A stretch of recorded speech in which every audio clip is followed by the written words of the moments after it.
It's your boy Chef Luke back again for another episode of Greatest Creations. And you already know what we're doing today, baby. It's all about the flank steak. I'm going to show you how to make an amazing pinwheel flank steak. We're going to stuff it. It's going to be amazing. Can't wait. Check us out. Let's do it. I don't need no one else, build it by myself, bourbon from top shelf, yeah, I don't even know no one, yeah, I ain't got no label or a manager, gotta keep my percentages, gotta keep all my benefits, I don't take no orders, only take orders if it's orders, never no breach, never no CJC, I'm putting up borders, bitch, if you're talking about funds, then I guess I'm a hoarder, now, stakes been high, take a look at my steak been looking like Porterhouse, brand new LLC, new EIN, had to open up more accounts, guess I'm bagging my bag, my bag been looking like more amounts, P4 got me like, yeah, round by myself, be fine by myself, I don't need no one help,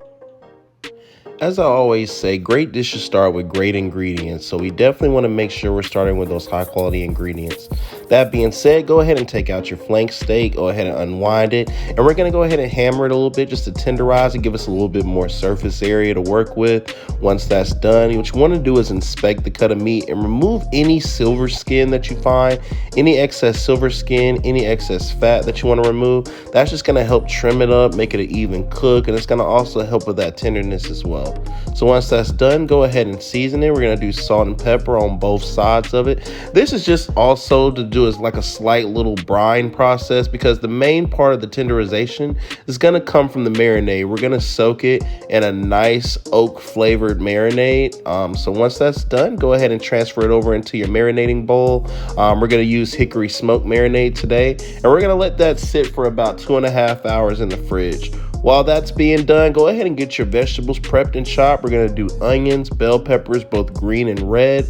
On top of that, we're going to add some fresh basil to the mix. So you want to make sure you julienne your peppers perfectly because that's going to make for a great presentation in the end, right? So make sure we got some nice long julienne pieces there. Once that's done, we're going to go ahead and also add sun-dried tomatoes to the mix. This is going to really add a nice pop of flavor. And what you want to do is you want to dice that up as fine as you can. We're going to add that to our mortar and pestle for our blend for later. All right. Also, go ahead and take out some of your minced garlic. Add that to the mortar and pestle with the sun-dried tomatoes. Get all that in there nice and good. And once that's done, add your onions and then go ahead and chop up your basil leaves. Once your basil leaves are nice and chopped up, nice and good, add everything. And then go ahead and pour a little bit of balsamic vinegar in it. This is going to help all of those different herbs come together beautifully. All right, once you got your vinegar in there, go ahead and add a little bit of your avocado oil. That's just going to really blend that flavor. It's also going to help everything break down more. All right. Once that's done, go ahead and go to Pound Town and get all that nice and blended in nice and perfectly. You want to really make sure you're really combining those flavors. All right. All right.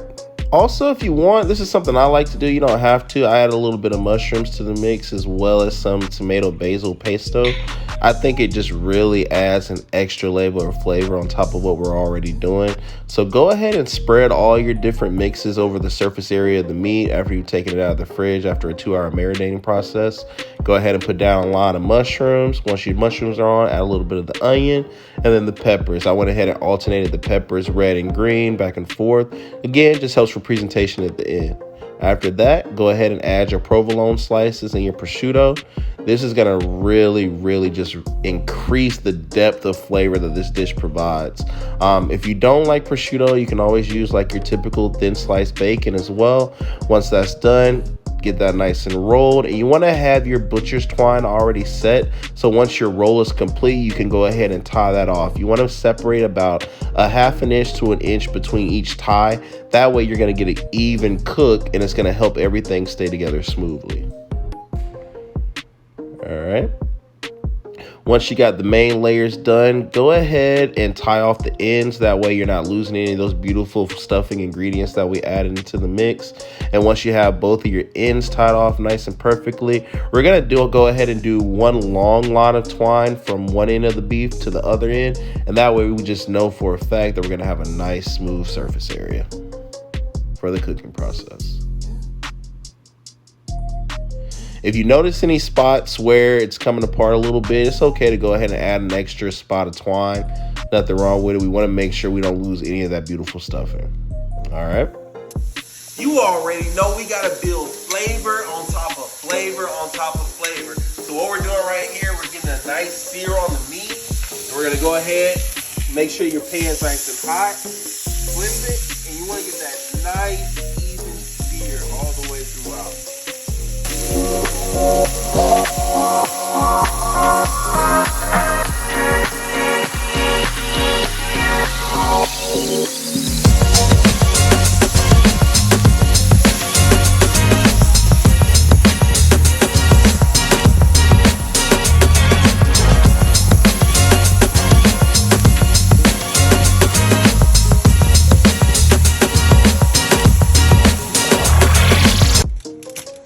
All right, once you're done with the searing process, we're gonna go ahead and transfer the beef to a cooling rack. And while we have it on the cooling rack, we're gonna go ahead and add some nice asparagus spears.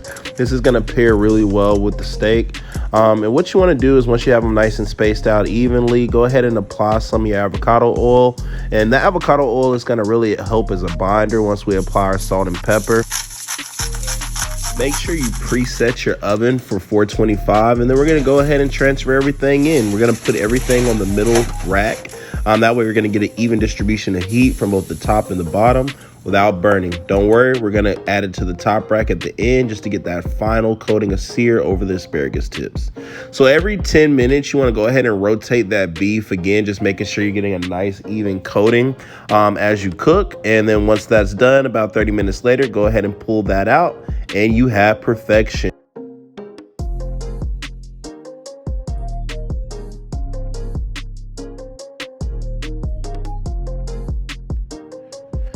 Don't forget to remove your butcher's twine at the end. And after you remove that twine, you should see pre-segmented out sections that you can use as a measuring guide when you apply those slices when you're portioning everything out for the plate.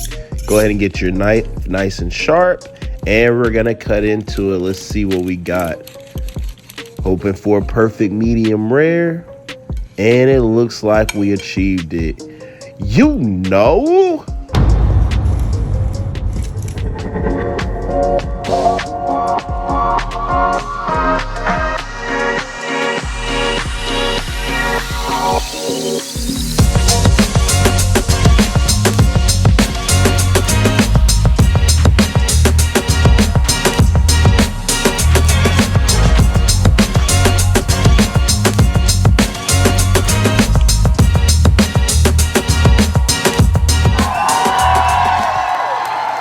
You know?